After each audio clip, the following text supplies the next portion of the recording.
Saudara-saudara pendengar yang kami kasihi dimanapun Anda berada, Anda kembali bersama kami dalam acara Telaga, Tegur Sapa Gembala Keluarga.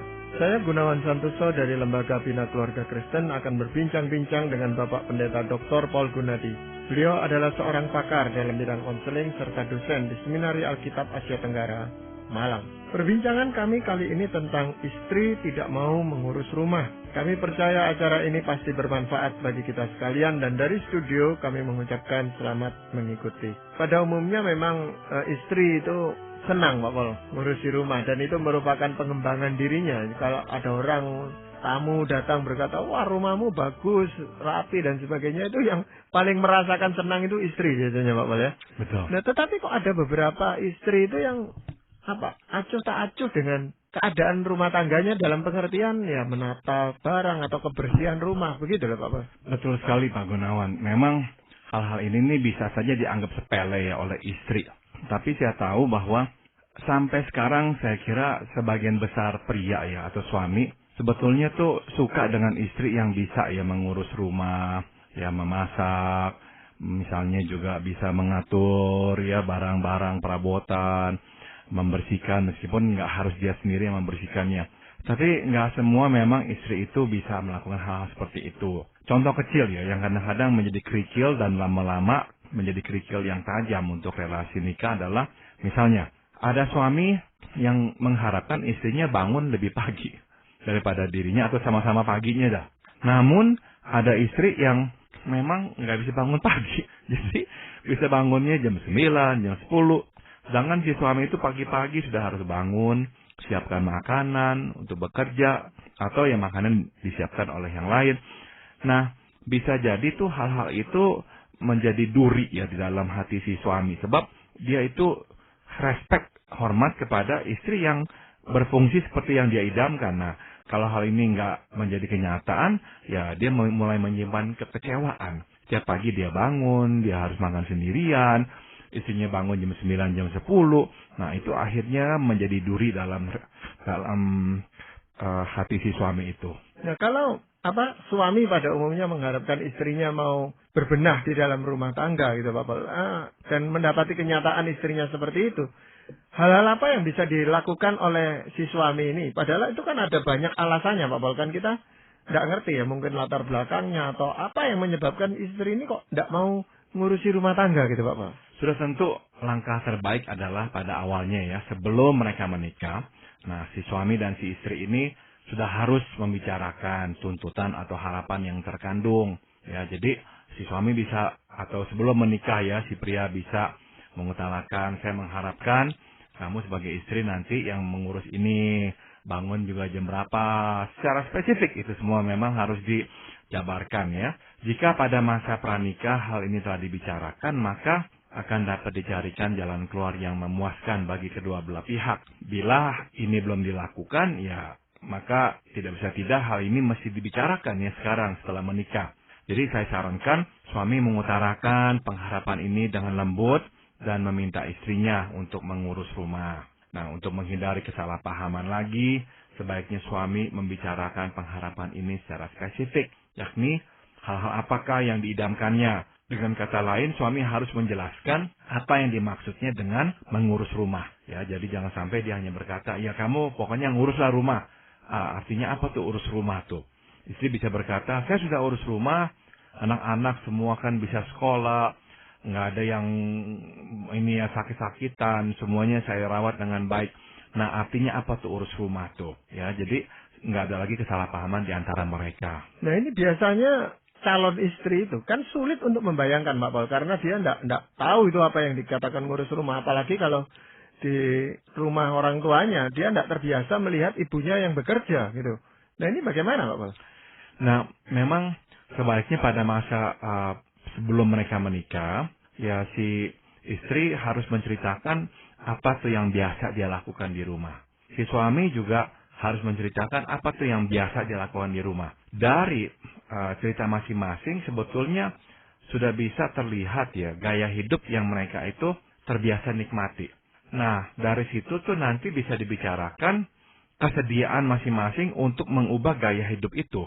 Karena memang nggak semua tuh akan bisa siap untuk menyesuaikan.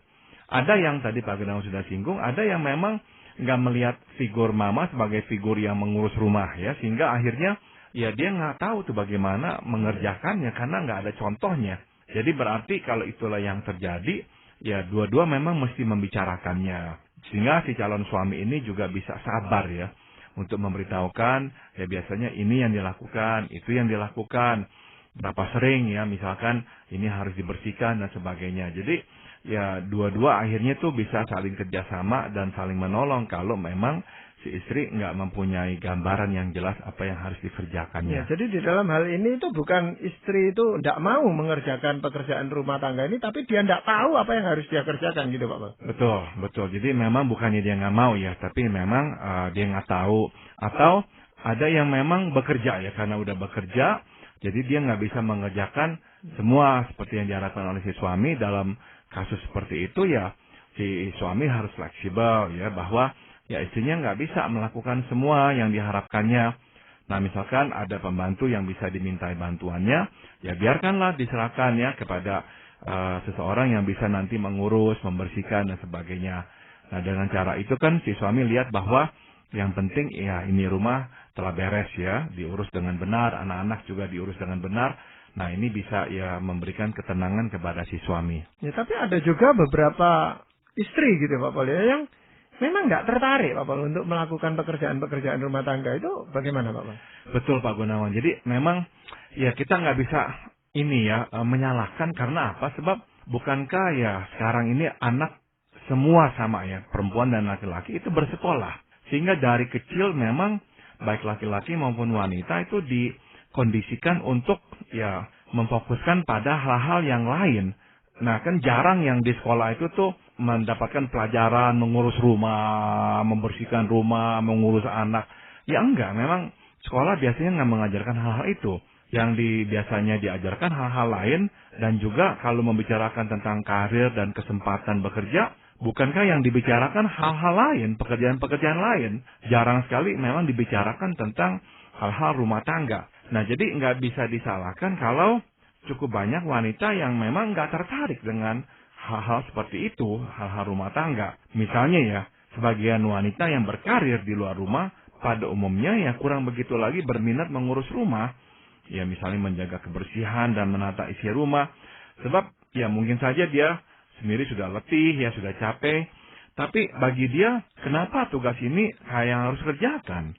Bukankah lebih baik kalau saya delegasikan kepada orang lain, kepada pembantu, dan dia dapat menggunakan waktunya untuk tugas lain yang dinilainya lebih penting ya. Nah jika inilah kasusnya, sudah tentu suami mesti menerima hal ini. Namun sudah selayaknya pula lah istri menjadi penanggung jawab rumah tangga, kendati bukan ia yang menjadi pelaksananya. Ya di dalam hal ini ada memang suami itu yang tidak mau gitu Pak. Untuk pekerjaan-pekerjaan tertentu itu dikerjakan oleh orang lain kecuali oleh istrinya. Jadi misalnya membersihkan kamar tidur mereka gitu Pak Pol. Ini ada suami yang menuntut harus istrinya. Masa orang luar masuk ke kamar mereka gitu loh Pak Pol. Betul. Dan ada memang suami yang sekali lagi ya berkonsep bahwa seyogianya lah ibu rumah tangga ini mengurus ini semuanya. Jadi ada yang beranggapan bahwa ya meskipun ya kamu mau bekerja oke lah silakan. Tapi ini yang lebih penting. Misalkan suaminya memang menghasilkan uang yang cukup baik ya, sehingga nggak harus bekerja si istri itu. Tapi istrinya yang mau mengaktualisasikan diri, tetap mau berkarir. Akhirnya suaminya berkata, ya udah silakan kamu mau berkarir asal. Nah asalnya adalah kamu tetap nih mengurus rumah tangga nih. Nah waktu istri mulai mendelegasikan, tiba-tiba si suami mulai nggak senang. Sebab dia itu tuh mempunyai konsep atau idealisme seharusnya istri atau mama begitu tuh di rumah. Waktu nggak mulai melakukannya, udah mulai tersimpan rasa kurang senangnya. Dalam hal ini memang suami harus ya menahan perasaannya dan mengerti ya bahwa ya memang dia menikah dengan seorang istri yang minat utamanya adalah ya berkarir di luar rumah. Nah, yang penting kan dia memang bisa ya mengatur sehingga urusan rumah tangga itu diselesaikan. Nah, misalkan lah ya dalam soal kamar si suami berkata, yang ini dah kamu yang kerjakan. Saya ini nggak bisa terima kalau kamu serahkan pembantu untuk membersihkan kamar kita. Nah, dalam hal itu, mungkin ya si istri bisa lah mengalah dan berkata, oke, untuk kamar saya akan bersihkan. Nah, tapi karena saya juga pulang udah capek, hari biasa, bagaimana kalau saya bersihkannya pada hari Sabtu saja atau pada hari libur saya. Nah, dengan cara itu, makanya akhirnya si suami bisa melihat bahwa oke, istrinya ya juga udah berusaha lah ya untuk bisa di tengah ya bertemu dengan dia untuk mengakomodasi keinginannya. Nah, itu bisa menyelesaikan masalah. Ya, jadi ada kesepakatan di antara mereka lebih dahulu, Pak Pol ya. Betul, Pak Gunawan. Cuman kadang-kadang ada istri itu yang karena berkarir lalu menganggap bahwa pekerjaan di rumah itu sesuatu yang rendah gitu, Pak Pol. Ada yang begitu, Pak Gunawan. Ada tuh, misalnya nih ya, ada yang memang beranggapan ini buang waktu atau ini merendahkan martabat saya sebab dia nggak pernah melakukannya dulu, dan bagi dia ini ya suatu penderitaan, bukannya suatu sukacita ya bisa menyenangkan hati si suami. Jadi akhirnya dia menolak ya. Nah, sekali lagi yang diperlukan memang sebuah kerjasama, Pak Gunawan. Contohnya adalah soal masak. Saya tahu ada suami yang memang mengharapkan istrinya masak di rumah. Meskipun ya bisa aja dimasakkan oleh orang lain atau catering atau apa. Tapi dia nggak suka. Apalagi kalau dia tahu istrinya bisa masak. Kalau memang istrinya nggak bisa masak, mungkin dia masih bisa mengerti deh ya. Tapi kalau dia tahu istrinya bisa masak, tapi kok istrinya itu nggak mau meluangkan waktu memasak, dia bisa kaitkan ini dengan kasih sayang. Kamu tuh nggak sayang kepada saya, tuh makanya kamu nggak mau masak buat saya. Nah, ada juga kasus seperti ini, yaitu si istri yang ya susah masak di rumah karena ya beralasan dia nggak ada waktu, dia capek pulang kerja dan sebagainya. Namun kadang-kadang tuh misalnya keluarganya atau mamanya ya perlu dia masakkan mamanya. Wah, ini si suami bisa marah. Kamu kok cepet ya masakin mamamu. Tapi kalau aku kok enggak. Kapan kamu terakhir masakin untuk aku? Kok mamamu dulu dan sebagainya. Nah, jadi kadang-kadang hal ini menjadi duri ya di dalam pernikahan. Saya kira sekali lagi kuncinya di sini adalah ya kerjasama. Si istri bisa berkata, saya mau lo masakin kamu. Nah, memang hari-hari biasa saya susah sekali karena saya udah capek. Bagaimana kalau udah pasti deh ya, hari Sabtu atau hari Minggu, saya pasti akan masak. Dan saya akan coba masak, misalnya beberapa macam sehingga bisa didinginkan, taruh lemari es, nanti bisa dipanaskan. Seenggaknya ya mungkin setengah lah dari makanan yang kamu makan di rumah itu masakan saya, meskipun nggak selalu segar saya masakan. Atau fleksibel, yaitu misalnya sekali-sekali sebelum pulang, si istri bisa berkata kepada si suami, bisa nggak tolong kamu mampir ya di supermarket untuk membelikan beberapa jenis bahan makanan, nanti saya langsung pulang, langsung saya masak. Ya, jadi sekali-sekali berikan kejutan seperti itu kepada si suami sehingga dia juga senang ya. Dia tahu bahwa oh istrinya memikirkan dia. Maka nggak disuruh pun kadang-kadang jadinya si istri itu langsung udah memikirkan apa yang bisa dimasak untuk si suami ya secara kejutan. Ya, itu memang agak peka masalah makanan itu kadang-kadang Pak Pol ya. Katakan si istri itu minta tolong orang tuanya untuk memasakkan bagi suaminya ini. Ini juga suaminya bisa marah-marah juga Pak Pol. Betul ya, betul. Memang nggak seharusnya lah ya suami marah dalam hal ini saya pikir ya. Karena kan ini kan sekali-sekali, nggak setiap kali juga ya. Dan kita juga mesti ingat bahwa kenapa kok sampai istri itu nggak bisa ya menyiapkan makanan. Karena ya ada sekali lagi ya, kita mesti sebagai suami menyadari bahwa nggak mesti itu perempuan itu gara-gara dia perempuan, dia suka masak. Ya sama seperti kita pria, gara-gara pria maka kita akan suka main basketball. Atau gara-gara kita pria, maka kita akan suka main sepak bola. Atau gara-gara kita pria, kita itu hobinya membenarkan atau mereparasi mobil. Ya enggak, kan pria itu juga berjenis-jenis, ya perempuan juga berjenis-jenis. Apalagi sekarang memang sejak kecil perempuan nggak lagi dikondisikan untuk masuk ke dapur, mengurus rumah. Karena ya sekarang semua ya sama-sama sekolah bersama-sama dengan kita. Nah, kita ini yang pria kan juga dari kecil sampai besar sekolah nggak terekspos dengan memasak atau membersihkan rumah. Kita kan juga kan akhirnya nggak terlalu berminat ke sana juga. Jadi harus dimengerti hal seperti itu. Namun di pihak lain ya istri juga harus mengerti bahwa karena inilah peran tradisional ya yang biasanya dikaitkan dengan wanita atau istri, maka tetap sebagian, mungkin saya bisa katakan sebagian besar suami ya sebetulnya tetap mengharapkan istri itu yang bisa mengatur. Kalaupun dia nggak bisa turun tangan langsung, seenggaknya ya dia yang mengupayakan pengaturannya lah, siapa membersihkan apa, sehingga suaminya senang pulang ke rumah itu telah beres, telah bersih. Nah ini dalam hal ini Pak Wal, kadang-kadang ada istri itu yang merasa tersinggung atau merasa tidak enak itu kalau si suami itu ikut-ikut campur urusan dapur Pak Wal. Jadi misalnya membersihkan dapur, lalu masak sedikit-sedikit. Padahal si suami ini, tadi Pak Wal katakan kan, orang itu punya bakat sendiri-sendiri gitu ya. Suami ini pintar masak dan senang masak, tapi kalau istrinya itu dimasakkan, istrinya marah-marah. Ada yang begitu ya. Jadi memang ini sekali lagi ini hal-hal kecil yang bisa menjadi duri ya. Ada suami memang senang masak dan jago masak. Nah misalkan ya karena dia tahu ya istrinya lah ingin membuktikan diri bisa masak, bisa menyenangkan hati suami. Jadi akhirnya si istri yang mencoba memasak. Tapi ada suami ya karena dia punya standar masakan tinggi dan bagus ya. Akhirnya dia kurang suka. Nah kurang suka misalnya ya mulai berikan komentar-komentar. Ya memberikan masukan. Harusnya inilah, harusnya itulah. Nah kalau nggak bijak-bijak menyampaikannya. Udah tentu akan menyinggung perasaan si istri. Kok kamu bisanya mencela aja. Nah ada baiknya kalau seperti itu tuh. Ya si suami masak bersama-sama si istri. Daripada mengambil alih, mendingan dia bertanya, boleh nggak aku bantu kamu? Jadi sekali lagi menawarkan diri, boleh tidak aku bantu kamu? Atau sekali-sekali suaminya berkata, kamu tampak letih, mau nggak ntar malam saya yang masak deh ya, kamu nggak usah masak, saya masakan buat kamu. Jadi sekali lagi, dia nggak menyinggung-nyinggung kualitas masakan si istri, enggak. Dia juga nggak membanggakan diri. Misalkan ada orang yang di depan anak-anak berkata, kamu lebih suka masakan papa ya daripada masakan mama ya. Hal seperti itu. Nah hal seperti itu memang harus dijaga. Misalnya mengundang tamu juga.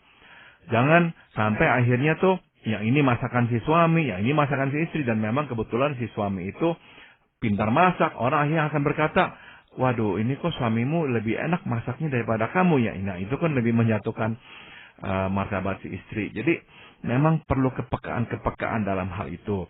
Di pihak lain, ya istri juga jangan sungkan lah ya untuk menerima bantuan suami. Yang memang kalau dia suka lakukan itu dan dia bisa dan rela, kenapa enggak ya izinkanlah kepada si suami itu untuk nantinya bisa membantu si istri pula. Ya, apa ada alasan yang lain Pak Bal? Kenapa istri itu juga enggak mau ngurusi rumah gitu Pak? Yang ini yang lebih berat Pak Gunawan, yaitu ada istri yang tidak mau mengurus rumah atau masak. Namun tidak suka pula bekerja di luar rumah.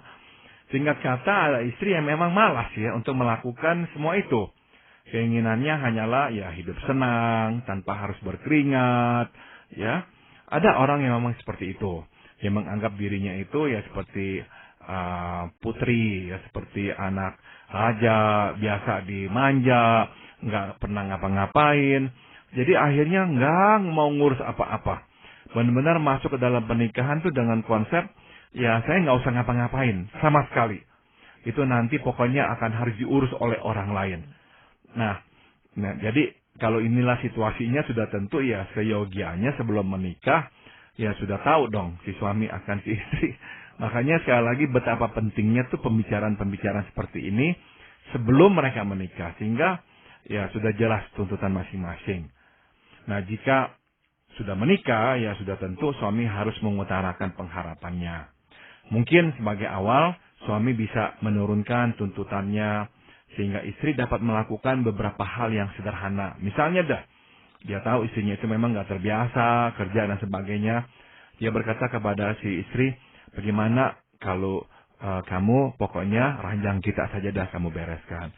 Nanti bagian lain kamar saya yang akan coba bersihkan. Jadi mulai dengan ranjang dulu. Coba tolong dibersihkan panjang setelah tidur. Jadi mintalah untuk si istri itu mulai melakukan hal-hal kecil yang sederhana. Dan waktu dia lakukan, buru-buru suami memuji, ya, membanggakannya. Sehingga si istri mulai mendapatkan ya kekuatan, pujian dari si suami. Nah dia makin senang dia melakukan hal seperti itu.